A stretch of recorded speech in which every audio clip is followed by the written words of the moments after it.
Kalau gitu lain kali dia pasang slot untuk A2 di belakang. Oppo ngerilis Oppo Pad 2024. Oh, ini salah saya.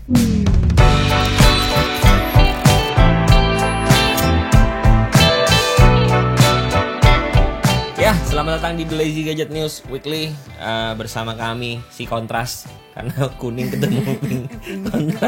Kontras banget ya gitu. Kan colorful. Iya bener, cheerful, colorful ya. Kenapa colorful dan cheerful ini? Emang Lin ada apa? Ya biar fresh aja lah ya. Oh, gitu Gak ya. ada alasan kok. Gak Nggak ada ada. alasan. Ya ini berita kali ini banyak banget ya. Sampai ngeliat aja kayak gila banyak banget berita kali ini ya. Dan ini setapan kita yang terbaru. Semoga anda suka ya. Ini fokus kan? Oh fokus. Muka dia kedetek, muka gua gak kedetek, monyong emang. Oh kedetek di sini ada matanya. Oh iya, itu ada dot. Ya anyway, kita nggak ngomongin ini, tapi kita ngomongin banyak berita gadget di minggu ini.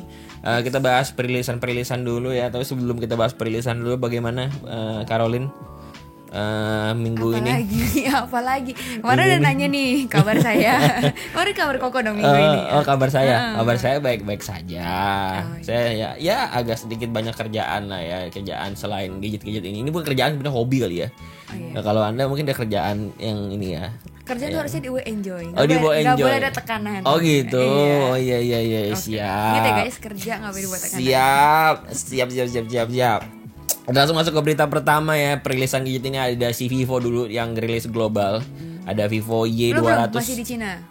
Sorry, di China, sorry. Ada Vivo Y200. Why? Saya di why? Kenapa dia harus dirilis ya? Why? Why? Kenapa Ya, gue ini bilang entry. gitu? Karena banyak banget seri dia nih. Ada Vivo Y200 Plus. Biasa plus Pro 5 yang plus ini baru Pro 5G I GT Aduh, banyak banget keluarganya ya. Aduh tuh apa Rame. bedanya nggak tahu ya tuh apa Rame. bedanya? Secara desain emang gak beda-beda banget kalau sebenarnya kalau dilihat. Cuman paling membedakan dia itu desain belakangnya aja. Oh, Kameranya. Oke. Kadang desainnya ada yang kalau ini tuh dia modulnya lebih kayak bulat-bulat gitu loh, nggak terlalu kotak banget. Kalau yang satu lagi tuh yang Pro, yang 5G, dia lebih kelihatannya karena mungkin ada embel-embel Pro itu ya, jadi kelihatannya dibuat lebih elegan sedikit. Jadi kayak sebenarnya secara tapi seelegan-elegannya juga kan kita tahu seri Y itu kan seri yang di entry level ya. Jadi ya seelegan-elegannya ya kita tahu lah taraf elegannya semana gitu. Iya, makanya dia ngunggulinnya itu baterainya 6.000-an mAh. Yes, jadi ngunggulin di performa baterai, tapi ya performa kinerja handphonenya ya standar aja, kamera juga standar. Nah, kalau gitu misalkan dia memang mengunggulinya baterai, kalau gitu lain kali dia pasang slot untuk A2 di belakang. Dia kalau misalkan lowbat banget, urgent bisa pakai tuh A2 di belakang. Pakai baterai alkalin di belakang ya. Ya kalau mau isi ulang ada baterainya colokan lagi tuh ya. Iya, lagian soalnya kayak banyak banget gitu seri Y ini ya. Dan emang mungkin karena entry level juga, jadi dia mencakup pasar yang banyak yang memang mau punya handphone murah gonta-ganti kali Emang ya. kompetitif juga kan di pasar China ya. Iya, Jadi ini benar. handphonenya juga dijual dari yen. Itu dipindah ke kurs Indonesia tuh 2 jutaan lah, start dari 2 jutaan. Handphone yang entry level lah. Ini setelah si Vivo kita juga pindah ke BBK Group juga ada Oppo di sini. Oppo ngerilis Oppo Pad 2024. Oh, ini salah saya, bukan salah Komano. Apa? OnePlus Pad 2024 yang bawa desain sama kayak Oppo Pad 3 guys. Salah nulis, mohon maaf ya. Ini buru-buru nulisnya. Oh iya. Oke, makanya sih bingung. Kok Oppo Pad keluarin Oppo Pad sama kayak Oppo Pad? Apa ini maksudnya? Oh mungkin ini seri 2024 kali. Oh ternyata. Iya. OnePlus Pad 2024 punya ya karena dia sub brand ya, jadinya memang pasti desainnya mirip. Sebenarnya kalau kau lihat beda, ini cuma di logo. Desainnya semua overall sama kamera tablet, terus kamera bulat tengah gitu. Logo tengahnya diganti dari Oppo jadinya OnePlus. Udah that's it. Sama Sebenarnya opsi cukup warna. disayangkan ya. Maksudnya kita tahu lah OnePlus itu lumayan membawa kebaruan di dunia pergadgetan duniawi ini ya. Tapi sayang sekali ketika udah join ke Oppo kayaknya udah mulai nggak ada gebrakan-gebrakan dan mulai bermain aman Nggak ada gitu. identitasnya kali Iya ya. bener udah mulai nggak ada identitas gitu. Padahal seri-seri sebelumnya mungkin kayak seri-seri Oppo Plus tuh kan jadi gue nyangkut Oppo Plus. Seri-seri OnePlus 7, OnePlus 6 tuh masih berkarakter lah menurut gue. OnePlus 8 lah juga masih berkarakter. Tapi ketika masuk ke 9 kayak udah mulai merambah dunia mainstream ya kayaknya. Ini mungkin spekulasi aku aja ya. Mungkin ini tuh kayak buat emang orang yang itu mungkin kebiasa udah pakai brand Oppo Plus, OnePlus sorry. Plus juga saya ikutan kok. Emang nular berarti. OnePlus ini mungkin memang meskipun dia sama ya, tapi mungkin ini segmentednya memang untuk orang-orang yang melanggengkan yang konsumen emang OnePlus aja gitu. Tapi balik ke gitu si OnePlus Pad ini, dia ini memang secara spesifikasi ada beda nggak sama si Oppo?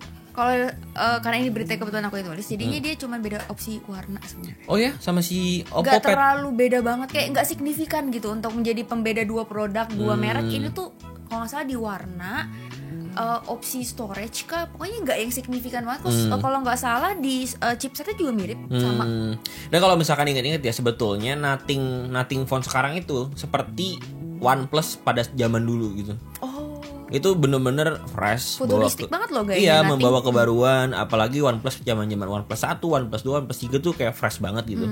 Kayak kita ngeliat handphone baru lah pada saat itu ya. Sambil lihat OnePlus One, coba cari aja OnePlus One. Ini fresh menurut gue pada saat itu. Dia bawa desain yang kayak sering gue bahas juga, sering gue singgung juga kalau misalkan lagi bahas tentang OnePlus. Ini bahan yang memang enak banget buat dipegang. OnePlus 2 juga enak, OnePlus 3 juga enak. Tapi sayang sekali sekarang kayak udah mulai mainnya mainstream. Ya nggak salah juga lah, mungkin dia ngejar target penjualan and the blah blah blah. Kalau misalnya market, menurutku dari yang aku pelajarin juga di kuliah itu memang segmentednya perdebatannya antara dua itu. Lu mau eksklusif atau lu targetnya tuh bisnis, meningkatin sales. Jadi itu kadang suka dua kontra yang berbeda. Iya, benar. Kuliah emang, Bu? Kuliah S2. Oh. Soalnya saya kira kalau misalkan hostnya cewek kan biasanya cuma modal cewek doang gitu. Gitu, yang ada isinya. Nah, gitu. Itu untuk menghindari klaim-klaim seperti itu. Jadi kuliah. Ya, kita kuliah aja. Masih kita bahas rilisan, ada Oppo Reno 13 nih, udah bisa dipesan sekarang di Indonesia. Ya, kita nggak akan bahas speknya terlalu lengkap ya, karena udah dibahas sebelumnya juga di episode sebelumnya gitu. Dan beberapa reviewer juga harusnya sudah membahas ini. Tidak tahu dengan CMO-nya apakah dia akan stage lagi, karena kan sebelumnya kan seri 12-nya Reno 12-nya kan. Apakah dia akan hela nafas lagi, kita nggak tahu. Kita lihat aja apakah memang Oppo sudah bebenah tentang si jeroan dari 12 Reno 12. Ya, kita lihat aja nanti responnya apakah dia akan stage. Karena kemarin terakhir kita lihat tuh dia lagi main-main di museum ya. Betul sekali. Ngecek hasil foto di museum. Iya. Di Siena. Agak lupa deh sama target marketnya. Tapi ya oke, kita ke berita rilisan berikutnya, yaitu ada masih satu grup juga dari BBK Group, ada Vivo sekarang. Vivo ini ngerilis hal yang tidak berguna ya buat gue ya kayaknya. Dia masih ngumumin. Jadi, belum rilis tapi mengumumkan akan membuat ya. Iya, prototipe-nya katanya akan dikasih tahu di 2025 ini, tapi di China dulu. Tapi berarti ada kemungkinan nggak jadi di launch secara global. Jadi masih baru ngumumin prototipe doang. Karena kalau kita ngomong prototipe tuh banyak banget tuh yang kayak prototipe gitu. Iya, dia kayak mamerin aja dulu. Oh, kita kayak mungkin untuk menunjukkan bahwa mereka tuh udah punya fokus ke arah sana. Biasa tuh kalau kita lihat mereka inovasi-inovasi gitu, nunjukinnya hal itu dong. Kok belum tentu dirilis apa bener, apa enggak itu kita nggak tahu. Iya. Soalnya gitu. Kalau kita ngomongin prototipe juga Samsung pun juga kemarin sempat keluarin beberapa. Kita belum bilang produk barunya apa. Oh iya, benar juga ya. Produk barunya itu adalah mixed reality headset gitu, kayak Apple Vision Pro. Secara siluet ya tapi ya. Jadi kan jadi tuh ini tuh di acara konteksnya ya, acara di China si Vivo bikin di sana, terus si eksekutifnya itu atasannya lah ngumumin nih inovasi apa yang pengen dia bikin. Nah, salah satunya si headset MR ini. Katanya dia pengen headset. Ya karena pakai headset dan ada pengumumannya gitu, mungkin pakai slide ya. Di beberapa media lokal di China tuh ngumumin posternya.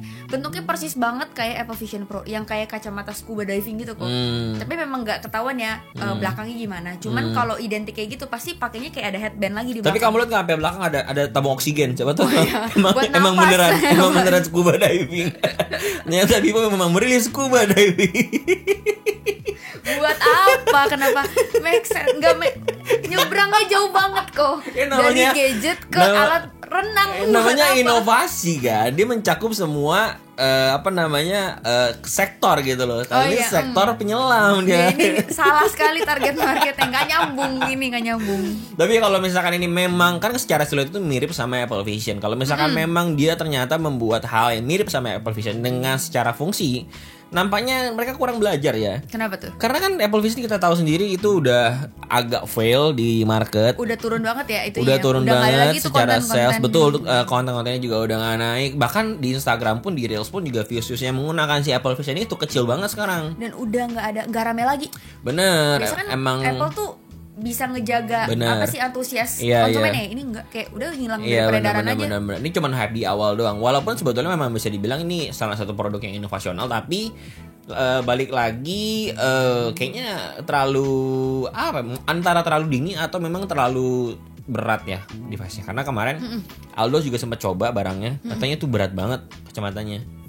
Jadi, banyak yang keluh, kalau lihat selain berat banyak keluhannya kalau pakai kelamaan kayak pusing gitu kok, karena mungkin pertama mungkin nggak kebiasa menurutku ya. Mungkin kedua efek beratnya itu jadi kayak terlalu bopong kepala gitu ke depan. Iya, jadi kan dia nahan pala juga. Iya, dan jadi katanya capek di leher katanya. Jadi ribet ya. Iya, soalnya habis makan kambing pada saat itu kan. Oh ya, kenceng lehernya guys, kenceng ternyata. Jadi bukan salah Apple Vision ya ternyata. Salah satenya. Iya. Nggak, tapi memang produk ini bisa dibilang agak fail di pasaran ya. Bahkan ini beritanya juga Apple itu sempat stop. Sekarang udah stop. Dikabarkan stop gitu. Dia nggak mungkin bikin pernyataan nyetop ya. Cuman memang orang dalam gitu ngabarin kalau itu kayak ini udah nggak works karena beberapa produksi jumlahnya berapa udah dipangkas setengah gitu. Iya, kita nggak kita sudah tidak memerlukan orang dalam untuk konfirmasi ini sih sebetulnya sih. Nampaknya emang udah kelihatan secara ya di pasaran. Iya, secara global juga udah dikit banget yang punya dan dikit banget yang ngebahas gitu. Siapa yang mau beli kalau 50 juta? Mungkin bikin ada. Leher kenceng lagi. Mungkin ada. Iya benar juga. Mending gue beli kambing 50.000 kenceng, sama-sama kenceng lehernya. Cuma maksudnya mungkin ada yang punya uang segitu dan mau beli barang ini, tapi permasalahannya adalah balik lagi ke fungsinya. Memang bisa ngedit di situ orang pakai kacamata, tapi kan lama-lama pusing. Jadi memang fungsional tapi tidak efektif. Jadi buat apa gitu loh jadinya. Visioner tapi belum saatnya. Jadi ya kita tunggu aja, siapa tahu berikutnya emang Apple bisa membuat kacamata setipis ini. Oh iya, kayak Google ya. Kayak Google Lens. Google Lens, tapi Google Lens kan masih secara search image doang kan. Kalau misalkan ya kan. Ya dia Google Lens tuh juga udah stop juga kok. Dia tuh ada kayak kalau nggak salah lihat dari demonya ya, dia kayak bisa bantu nerjemahin orang yang memang punya ketidakmampuan untuk kayak baca atau dengar terus atau translate.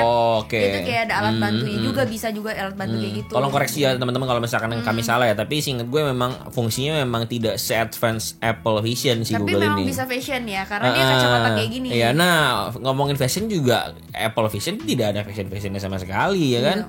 Walaupun diklaim dia bisa ngelihat posisi luar gitu, maksudnya kan ada kameranya di luar situ, tapi tetap aja orang nggak bisa tatap mata sama kita. Iya. Tetap aja jadi kita akan kehilangan kehidupan nyata gitu di saat kita pakai itu. Tapi diklaimnya kalau ngobrol dia kayak masih bisa ada eye contact gitu kok, jadi nggak fully hitam, nggak bisa lihat mata katanya. Iya tahu, tapi maksudnya tetap aja kan ketika kita ngomongin mata itu kan, kalau kita nyamping gini. Iya. Kan palanya gitu ya. Palanya mesti ngikut kan. Kalau kita nggak pakai kan kita mata kita yang bisa ngikut ke sini kan untuk eye contact kan. Makin kenceng lehernya. Iya, makin kenceng lehernya, pegel. Jatuhnya salah bantal ya kan. Jadi ribet lagi ya kan. Jadi ya memang belum saatnya aja sih. Dan emang barangnya terlalu gede lah untuk yang kayak gini-gini, model yang dipakai untuk kayak gini-gini gitu loh. Apalagi kalau misalkan kita ngomongin juga si Apple ini juga kalau nggak salah casannya itu udah, tapi sih belum sih? Udah untuk Apple Vision maksudnya Apple Vision. Aduh, kalau nggak salah sih Type C ya. Kalau gue nggak salah ya, ini tolong dikoreksi kalau misalkan. Yang beda itu kayaknya masih beberapa, mungkin AirPods-nya masih belum. Ini versi terbaru mungkin udah ya Lightning. Iya, semua. Laptop doang. Laptop belum semua Type C ya, tapi kan bisa Type C karena kabarnya juga si Uni Eropa juga katanya akan mewajibkan juga charger semua harus Type C. Iya, semua wearables kecuali termasuk laptop ya. Iya, laptop juga termasuk. Nah, dengan adanya berita ini berarti kita tahu beberapa brand di luar sana yang tidak menggunakan Type C juga harus mau nggak mau bisa muter ke Type C juga gitu kan. Kalau misalnya kita ngomongin Asus, Lenovo, beberapa device mereka tuh ada yang tidak pakai Type C laptopnya. Sorry ya, sebutan yang kayak buletan colok itu apa ya sebutannya? DC. PC ya sebenarnya. Oke. Iya. Yang masih banyak kan kayak gitu kan, laptop yang Windows. Iya, masih DC. banyak kan itu kan kalau cas. Iya. Kalau yang ini kan Marvel soalnya kan. Oh iya, pantesan musuhan ya. Nah, kalau misalkan si Apple sendiri juga kemarin kan sebetulnya dia tuh baru memperkenalkan charger MagSafe 3.0 apa 2.0 gue lupa, tapi kayaknya 3 deh, versi 3 deh. Jadi mereka tuh mempromosikan bahwa tidak menggunakan kabel yang kecolok gitu, sehingga kalau misalkan lagi dicolok cas lalu kesenggol, dia nggak akan jatuhin laptopnya gitu loh. Tapi sedangkan ternyata si Uni Eropa ini harus menyamaratakan lagi nih USB-C semua. Jadi ada kemungkinan kalau misalkan nanti ada MacBook M5 katakanlah, ya kemungkinan juga dia akan meremove lagi si MagSafe-nya. Jadi cuma pakai Type-C doang. Karena sebenarnya mengacak ke iPhone kan biasanya karena ini udah dorongan pemerintah setempat ya, itu kan marketnya berarti terganggu. Kayak gini aja iPhone mau nggak mau dari yang Lightning banget nih, eksklusif nih gue beda, akhirnya mau nggak mau juga nurut. Jadi kayak ini kemungkinan juga akan berlaku juga nih ke laptop-laptopnya dia yang ya masih kalau pakai misalkan kita ngomongin MagSafe Lightning sih saya setuju ya, karena memang sejelek itu ya daripada si Type-C. Tapi kalau misalkan kita ngomongin MagSafe memang lebih inovasional. Sebenarnya plus minus lah. Kalau misalkan kita ngomongin beberapa device katakanlah kayak monitor Samsung ini kan dia tuh bisa pakai satu port untuk sekaligus transfer data, display juga sama power. Jadi dia lebih irit port sebetulnya daripada pakai si MagSafe gitu loh. Tapi Koko sendiri kalau disuruh pilih mendingan MagSafe atau colokan pakai USB? Saya lebih pilih MagSafe sih, karena lebih enak gitu. Tinggal ada satisfying-nya juga gitu loh. Ada cetuk. Apalagi nggak semua orang tuh punya privilege buat beli monitor kayak gini gitu loh.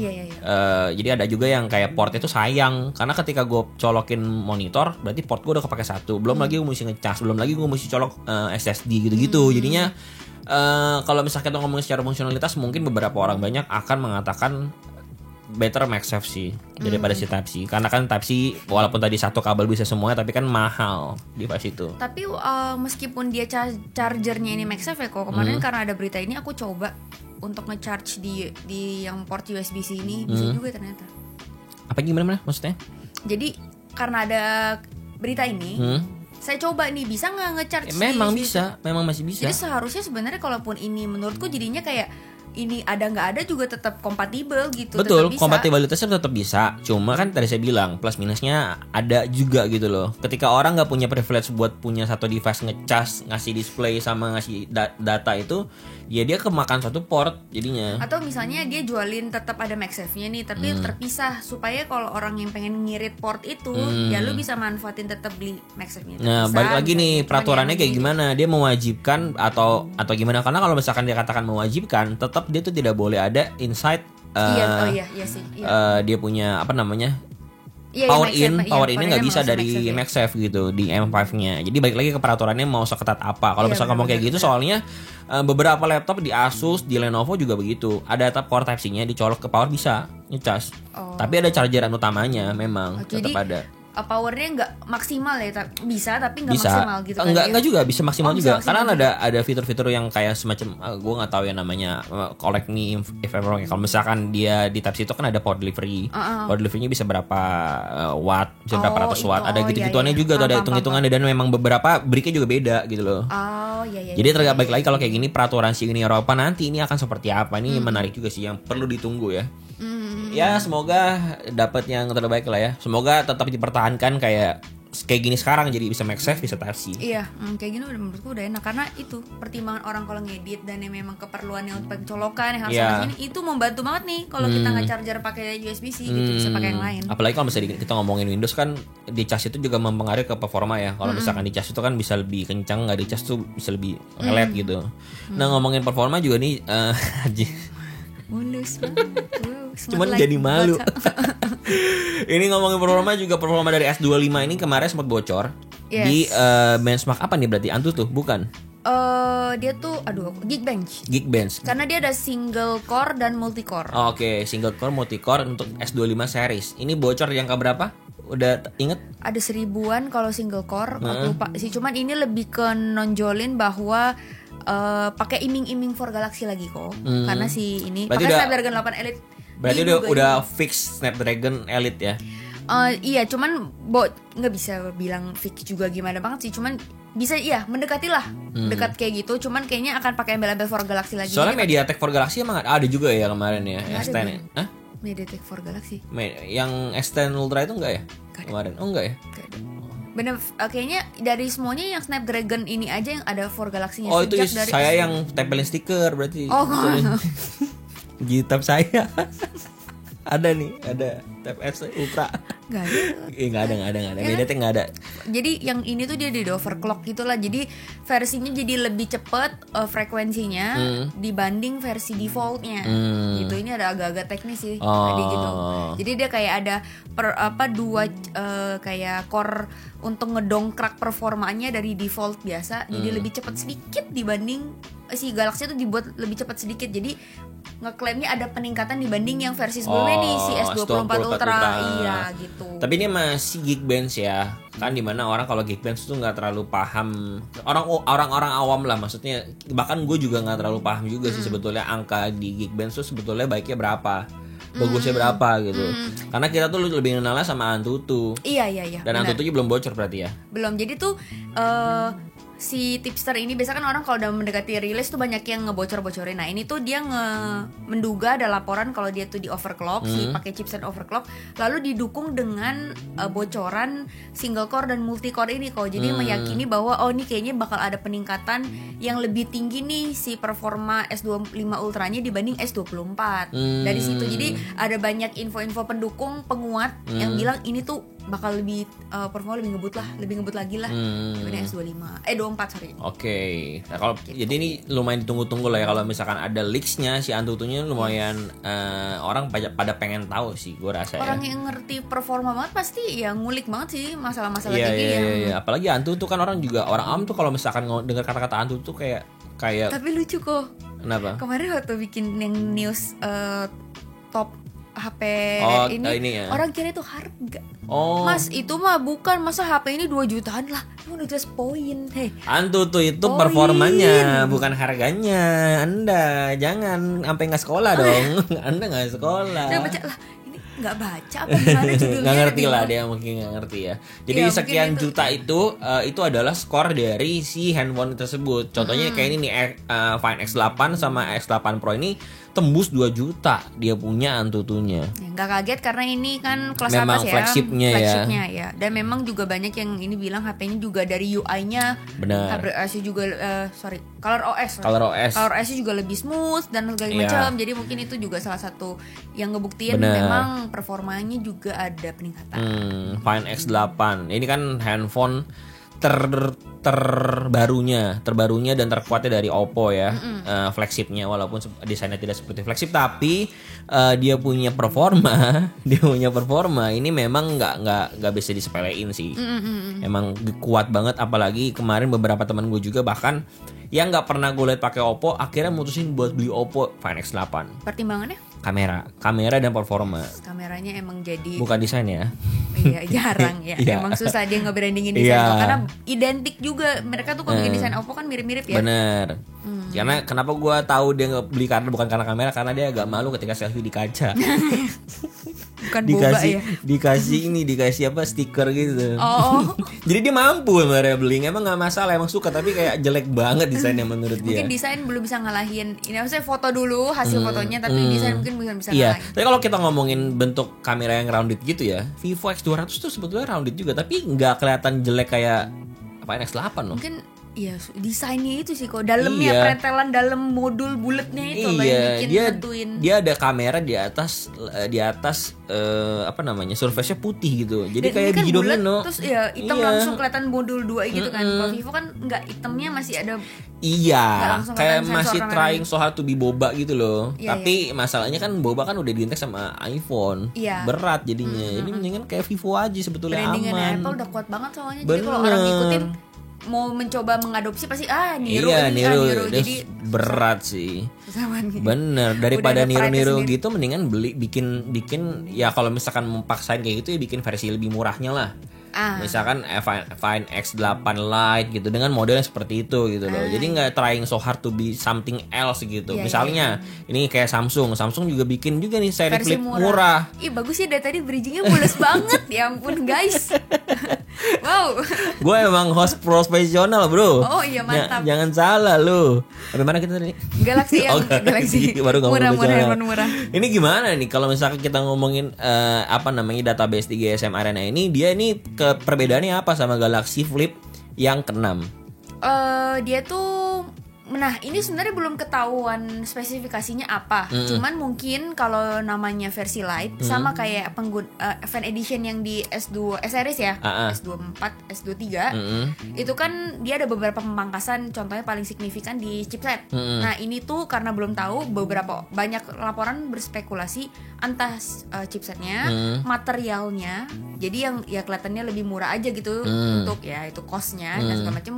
Sejauh ini sih masih itu, cuman untuk beberapa fitur unggulan mungkin masih akan dipertahankan kok. Jadi ya pengurangan dikit lah untuk biar orang segmen yang tengah ke bawah yang pengen banget nyobain handphone flip dari Samsung bisa. Sebenarnya agak berbalik dari seri Fold-nya ya, karena Fold-nya itu seperti kita tahu kemarin, dia bahkan mencoba untuk membuat handphone yang lebih flagship daripada flagshipnya sendiri. Iya, pendekatannya beda. Special edition-nya kemarin itu kan W25. Bahkan gak cuma dengan kamera doang, tapi dia ngasih kita bukan fitur sih, dia ngasih kita layar lebih besar lagi, bagian dalamnya, di bagian luarnya juga sama lebih besar, untuk mungkin agak menyaingi Pixel series ya, Pixel Fold 9. Mungkin karena Fold tuh pendekatannya kayak orang serius, profesional bener, kerja. mungkin ya. Kalau Flip itu kan lebih fashionable, lebih lifestyle, jadi orang-orang yang gak harus kerja banget. Jadi pendekatannya mungkin tapi sebetulnya yang harus jadi pertanyaan adalah ketika dia nurunin kualitas materialnya, bagaimana dengan keadaan handphonenya, dimana kita tahu nih sekarang ini kan si Flip yang Samsung apalagi ya sering banget trouble-nya, kena lipetannya, fleksibelnya kena. Nah itu pun kita tahu itu versi atau seri flagshipnya gitu, flagship dari si Flipnya sendiri maksudnya. Nah ini gimana kalau misalkan si materialnya ini diturunin, apakah bermasalah lagi atau bahkan lebih parah, atau ternyata nggak ada masalah gitu? Dari yang aku baca sih mungkin untuk masalah engsel atau hinge-nya itu harusnya nggak ada mengurangi pengurangan ya, karena itu kan untuk durability. Mungkin kayak dari bacaan aku belakangnya kok, material belakangnya itu loh. Jadi mungkin nggak pakai bahan yang kayak apa ya kemarin tuh kalau nggak salah. Oh, berarti ada bagian luarnya aja tapi bagian dalamnya enggak. Punggungnya Mungkin untuk engsel harusnya justru akan jadi kekhawatiran baru nih kalau misalnya dia justru ngurangin ini. Jadi kan orang kan mau beli ini untuk ngerasain sensasi handphone lipat, tapi kalau durability dikurangin kan jadinya bisa jadi ngefek ke brand ya. Harusnya sih nggak dikurangin kualitas itunya ya, tapi belakangnya dan performa mungkin dari segi chipset. Ya tapi kan ini kan balik lagi, ini kan masih berita yang diklaim sama brandnya sendiri. Maksudnya masih desas-desus lah ya. Ya ini balik lagi nanti kalau misalkan sudah rilis baru kita bisa make sure lagi. Cuman lucu, menariknya adalah dia itu. Jadi lucu apa menarik nih? Nggak, jadi kalau takut nggak lucu, jadi menarik aja ya. Penamaannya itu bukan FE kayak biasa S series, tapi XE. Nah ini kan aku sumbernya dari SmartPrex ya kok. Dia bilang kayaknya bakal ada kesalahan atau nggak typo gitu, dari dia menduganya gitu, karena kalau ngelihat dari nama-nama penamaan itu kalau mau versi light tuh FE, ini kok XE. Jadi dia kayak berspekulasi bahwa seharusnya ini kayaknya FE deh, bukan XE.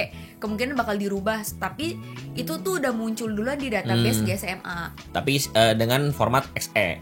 Dan ini handphone tuh kemungkinan besar akan di versi global kok, karena di nama modelnya itu ada tulisan B gitu, yang katanya sih indikasinya itu dirilis buat global. Jadi maybe mungkin masuk Indonesia. Emang agak tricky juga sih untuk si seri-seri FE, SE, dan karena ada XE ini ya. Karena kan kalau kita tahu SE itu kan special edition yang ada di iPhone, sedangkan si FE ini kan ada di Samsung yang artinya adalah Fans Edition. Nah XE ini sebetulnya apa artinya gitu? Apakah ayo mikir X apa nih guys? Karena kan kalau misalnya kita ngomong perandaian, huruf Z dalam mewakili Flip dan Fold itu adalah handphone yang dilipat. Yes. Itulah kenapa si Oppo tuh N juga, karena kan N itu kan di Z dibalikan. Nah mungkin X ini juga salah satu perandaian dari si Fold yang dilipat 2 buah gitu. Waduh.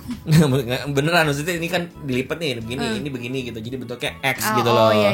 Mungkin ya, masih mungkin, ini kan soto-sotoyannya gue aja ya kan. Ini ada analisa gembel aja.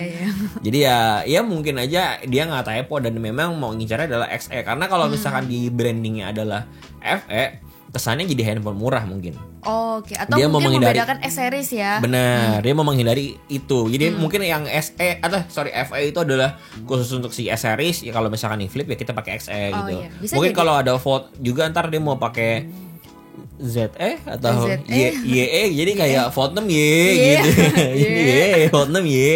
Kita nggak tahu kan, tapi yang penting ada E-nya, di sini di belakang gitu loh ya. Ya, ini berikutnya juga ada selain yang lagi versi murah, ada versi kembar.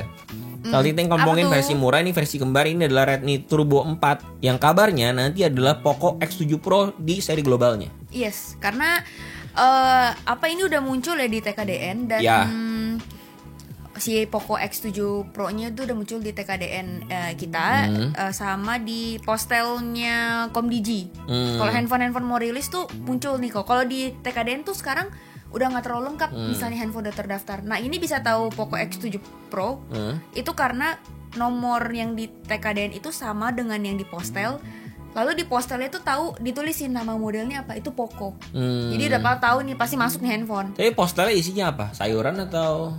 Bukan kode handphone. Bukan itu yang ada sambelnya itu, bukan? Gak ada kok, beda ini postel apa sih? Pastel. Oh pastel ya, ampun jauh banget, thank you. Nggak kepikiran. Ya sebenarnya juga nggak terlalu kaget-kaget amat lah untuk berita ini ya. Tapi ya tetap layak untuk jadikan berita karena kalau misalnya kita ingat dulu ada versi Poco F3 atau F2 itu juga sama dengan seri Redmi K berapa gitu. Jadi ya harusnya biasanya benar dari K biasanya. Iya. Hari ini dari Turbo. Betul. Jadi dari Redmi kalau nggak salah K9 deh. K9 atau K8 gitu. Jadinya ya sudah tidak kaget lagi ketika kita mendengar berita perusahaan yang masih satu induk ini memiliki produk yang sama tapi dengan brandingan nama yang berbeda gitu loh. Bahkan nggak cuma di dunia handphone dan di dunia mobil juga ada juga yang kayak gitu. Kayak Jazz di negara kita kan namanya Jazz Honda. Di luar juga namanya ada yang nggak Jazz, blues, rock, R&B. Boleh masuk, boleh. Nggak, tapi beneran. Jadi di penamaan mobil itu juga katanya menyesuaikan sama negaranya. Oh, oke. Karena kan kalau misalkan negaranya ada yang artinya sesuai, maksudnya nama mobil kan tuh ada namanya, ada artinya gitu. Di negara lain ada arti berbeda. Mungkin yang kasar, yang jorok gitu. Bener. Budaya keluarga.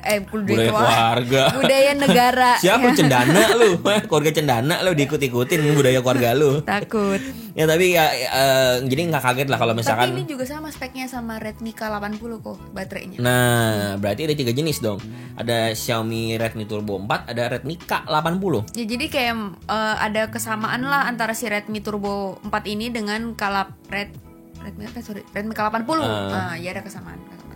Ya. Biasalah kalau udah sub brand gini kan pasti ada udah pasti ada ya, udah ada subsidi silent ya. Ya. Jadinya ya sudah lah ya, nggak terlalu kaget ya. Tunggu aja lah ya gimana kelanjutannya si Poco X7 Pro ini versi globalnya karena udah masuk TKDN kita juga ya. Betul. Seperti kita menunggu keputusan investasi Apple. Wah, ini seru sekali guys. Yang akan diumumkan 7 Januari karena ini kita tapping ini tuh tanggal 6 Januari. Ini udah kayak nunggu episode drakor episode terakhir. Bener. Ini gimana kelanjutannya ini final. Apa gimana? Dan sebelum kita membahas ini, gue mau klaim bahwa kita adalah channel, bukan channel sih, kita adalah media gadget yang bisa dibilang sudah sukses. Karena kita diserang buzzer kemarin. Wow. Lihat gak sih komentarnya? Di konten baru. Konten yang bahas tentang kan yang berita terakhir itu kan pemerintah masih konten-kontekan sama pihak Apple via WhatsApp. Oh iya. Kita bikin dong reelsnya rame. Ternyata banyak juga yang membela pemerintahan itu dengan membabi buta. Nah, konten kita. Iya, jadi ya gue anggapnya ya udahlah ya namanya. Padahal kita tuh menunjukkan cari makan. Ya. Padahal maksud gue itu adalah ini siapa yang inisiasi nih? Kalau dari pemerintahan kita berarti pemerintahan kita tidak profesional. Kalau dari Apple berarti kita dikecilin banget sama Apple. Itu maksud gue tuh poinnya di situ gitu loh. Tapi gue kemas secara komedi. Tapi lu semua, nggak semua sih, ada beberapa dari lu yang tolol gitu loh. Bahkan si Ko Malvin juga Besinotek juga komen. Nah, ada beberapa juga yang komen yang gue kenal juga, tapi ya dia tahu maksudnya poinnya adalah kesana ini, ya. Iya ini siapa yang memulai inisiasi investasi 1 miliar US dollar pakai WhatsApp gitu loh. Iya. Kan harusnya pakai Line, micet, harusnya micet gitu loh ya. Tapi ya kita akan tunggu lah ya 7 Januari kita akan mungkin langsung bikin reelsnya juga nanti. apa namanya, keputusan dari Apple-nya itu gimana gitu melalui WhatsApp ya. Iya. Apakah deal gitu? Ya apakah mungkin orang Apple-nya chat ke komunitas kita PPP deal ya gitu. Oh, iya, pakai stiker. Iya, gigit dia Joni, tau gak gigit dia Joni? Gigit Joni. Gigit dia Joni. Oh, gigit dia Joni, nggak tahu, nggak dapet. Jadi ada cowok mukanya Yao Ming. Terus ada gambar kelamin pria dikalungin kayak anjing. Gigit dia Joni.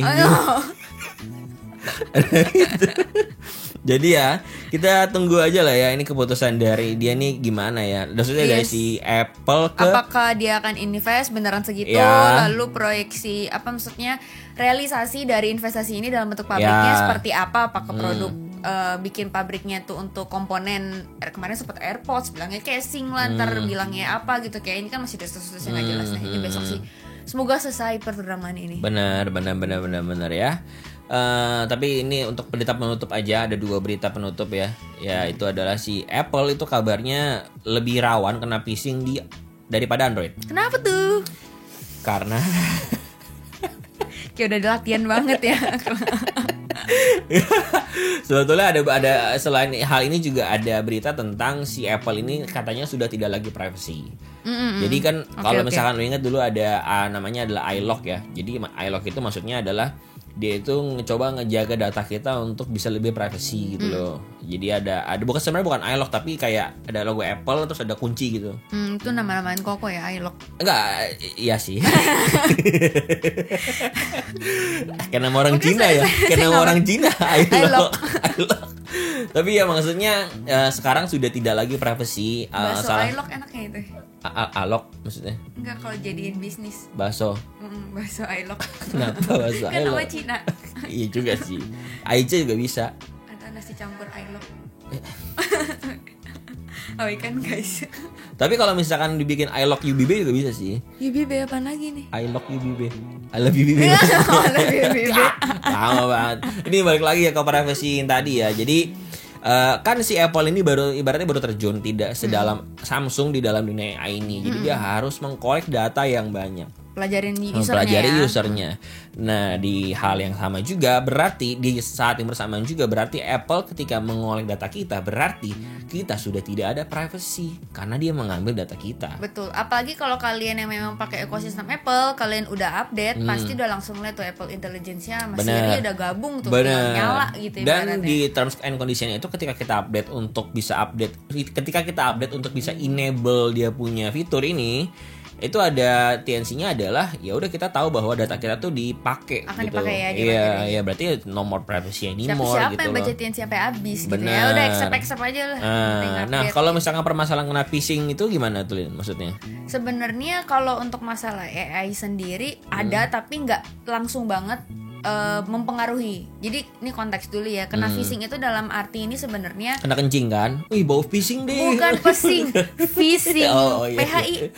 Iya. Phishing ini maksudnya ekosistem lebih ke ekosistem Office karena dari temuan risetnya ini mostly company itu pakai ekosistemnya iOS kalau dibanding Android. Berarti Belanda tuh. Apalagi ini company bukan perusahaan ya guys. Iya. Perusahaan biar nggak ini lagi colongan. Lebih banyak pakai ekosistem si iOS lah dibanding Android, makanya rawan kena phishing. Nah AI ini itu maksudnya adalah nggak serta merta Apple Intelligence, cuman karena fitur AI ini udah membludak ya di mana-mana. Jadi orang tuh kalau bikin pesan kayak bohong atau nipu gitu tuh bisa adopsi pakai kalimat dari AI. Orang tuh nggak ngeh, oh ini bohongan. Makanya ketika lo ngeklik pesan email yang ibaratnya bodong pakai akun perusahaan itu tuh kena phishing gitu. Jadi agak rawan ya. Iya, ini cuman masalah sih ekosistemnya lebih banyak orang-orang yang di perusahaan tuh pakai iPhone dibanding Android aja sih. Jadi bukan karena sistemnya tuh jelek atau bobol apa enggak, cuman ya karena itu aja. Karena kita ngomong di sini persentase ya. Kalau kita ngomong persentase, ya karena user iPhone lebih banyak apalagi ini pasti kan risetnya di US kan. Ya gitu-gitu negara-negara barat mungkin ya. Tapi karena lebih banyak si user iPhone dan iOS-nya, jadi terkesan kayak memang lebih berbahaya iOS. Padahal secara angka rasio ini masih berimbang sebetulnya perbandingan dari berapa pengguna Android yang kena sama berapa pengguna iOS yang kena gitu loh. Jadi harusnya nggak sejomplang itu. ngelihat juga klaim dari, mungkin ini juga jadi keterbatasan si risetnya ini karena mereka memang kan pasarnya segmennya juga dominasinya luar, bukan Asia secara khusus atau global gitu. Jadi makanya ini tuh mungkin lebih ngimpact ke perusahaan-perusahaan yang di luar yang memang pakai ekosistemnya ini. Kalau di sini kan kalau kita lihat makanya masih pakai Android, Windows dan segala macam, nggak banyak yang tech company atau misalnya company secara keseluruhan itu pakai ekosistemnya iOS. Itu sebenarnya ngebedain. Jadi nggak seberapa rawan lah ya sebetulnya ya. Ya kalau kita di Indonesia mah harusnya nggak impact banget ya karena kan memang segmennya juga di sana gitu. Lagian udah malam juga masa kita makan rawan kan, rawan setan itu. Masuk terus. Ya, pada ini newsnya ini doang ya. Ini apa sih 60 Lin maksudnya? 60 itu tuh workflow kok. Jadi kalau udah 1 jam saya kerja. Apa nama aplikasinya? Flow. Bagus juga. Flow. Jadi kalau misalnya saya ini saya play. Jadi saya bisa tahu flow-nya itu bisa diatur. Keren. Per berapa ini break short-nya 5 menit, long break-nya 30 menit. Kayak gini ya. Itu kok kayak buat panasin telur gitu sih? Iya sih sebenarnya emang itu fungsinya. Enggak sih sebenarnya. Nggak tahu lah. Ya udah beli juga, agak mahal juga lagi. Itu buat timer enak banget. Jadi kayak kita karena ada waktu jadi kayak wah ini gue harus kerja atau belajar dalam waktu kurun waktu segini nggak boleh diganggu gitu. Ngomong-ngomong timer juga, ini mohon maaf ya di news terakhir ini gue nggak lupa pasangin time code. Jadi kayaknya emang viewsnya kecil juga karena orang males untuk nungguin berita-beritanya gitu loh. Yang kali ini gue akan pasang time code. Kirain karena baru upload lagi jadinya algoritmanya enggak. Itu juga mungkin ya. Itu juga mungkin karena juga dalam kondisi liburan juga kan. Jadi orang juga males. Dan beritanya juga nggak seberapa penting juga menurut gue. Karena ya liburan orang bahas dikit juga kita infoin kita balik ya. Siapa mau dengar kita balik mungkin. Bagaimana menurut kalian format-format seperti ini? Dan di minggu lalu juga maaf juga ya kalau gambarnya kayak ada biru bengep sama kuning meningitis ya, maaf ya, campur-campur gitu karena itu habis syuting yang lain gue lupa ubah WB-nya, gue lebih fokus ke soundnya, gue takut sama soundnya, tapi sekarang udah nggak terlalu takut lah, udah aman ya dengan settingan kayak gini ya. Semoga lebih nyaman ya. Gimana, coba komen di bawah gimana format yang baru ini. Lebih nyantai sih, kalau aku sih lebih nyantai ya. Iya, lebih enak ya. Kalau kemarin kan kayaknya kosong gitu langsung kamera tiba-tiba gitu. Ini kita masih ada sedikit lah ya, ada batasan ada, gitu ya. Iya. Nyaman. Oke, segitu aja. Apa yang mau disampaikan Olin, ada apa? Nggak ada, udah tutup aja. Tutup aja ya. Sudahi. Oh ya udah kalau gitu. Sampai jumpa di news berikutnya. Dadah, guys. Kapan kita mau ini? March. Iya. Kemarin ada yang nanya. Oh iya, Filis. Bini gua. Kan nggak yang ngurus kok, makanya nanya. Ya tentu dong dia tanya. Jadi nggak sih katanya? Bukan mau beli ya, tapi jadi apa enggak? Jadi tapi ya tunggu itu ya. Sampai jumpa di di merch berikutnya.